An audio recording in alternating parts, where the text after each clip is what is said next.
Il TG del quotidiano La Nazione Siciliana, notizie della Sicilia in 3 minuti. Governo approva DEF, dati confortanti per l'economia. Il governo Schifani, su proposta dell'assessore all'economia Marco Falcone, ha approvato entro i termini il nuovo documento di economia e finanza regionale, il primo della legislatura. Migliorano i conti, afferma l'assessore Falcone. L'indebitamento è ormai stabilmente in calo e si riduce il disavanzo, mentre d'altra parte cresce il gettito consegnandoci nuove risorse. Presentiamo un DEF, ha detto Schifani, che pur con la prudenza necessaria offre segnali confortanti e dati in positivo per la nostra economia. Secondo le stime, nel 2023 il prodotto interno lordo della Sicilia crescerà mediamente dell'1% in linea con quello nazionale. Banca d'Italia, l'economia siciliana come quella italiana. Secondo il report annuale di Banca Italia, nel 2022 l'attività economica in Sicilia è aumentata del 3,7%, in linea con la media nazionale. La crescita ha consentito di recuperare quasi del tutto la perdita connessa con la pandemia. Nel 2022 l'occupazione in Sicilia ha continuato a crescere, anche se in misura insufficiente a riassorbire gli effetti del periodo pandemico. Solo nel settore delle costruzioni il numero degli occupati è rimasto superiore al 2019. L'incremento del tasso di occupazione si è associato a una diminuzione di quello di disoccupazione, che rimane però su livelli doppi rispetto alla media nazionale.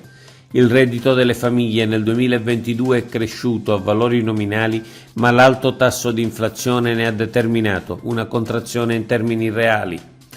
Ciaculli, a 60 anni da quella terribile strage di mafia. Il 30 giugno 1963, 60 anni fa, a Ciaculli, un'autobomba della mafia uccise 4 carabinieri, un poliziotto e 2 militari.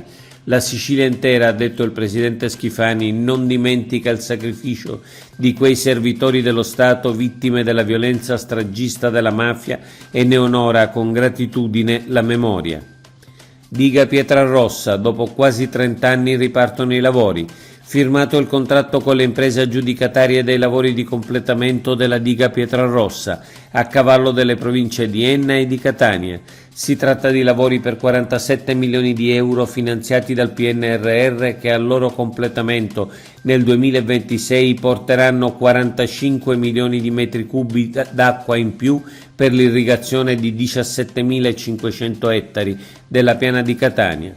La posa della prima pietra risale al 1989, ma i lavori furono bloccati nel 1996.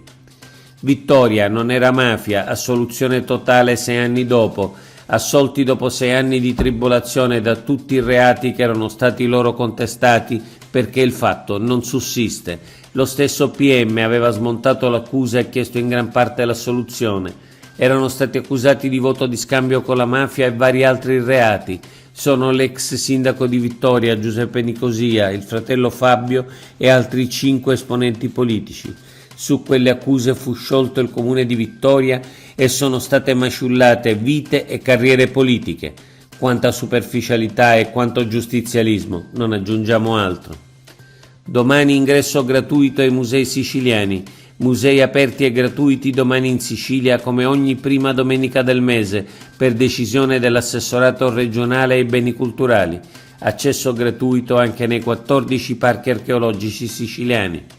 Oggi è tutto. Per l'informazione della Nazione Siciliana, notizie.sicilia. Approfondisci su www.lanazionesiciliana.eu.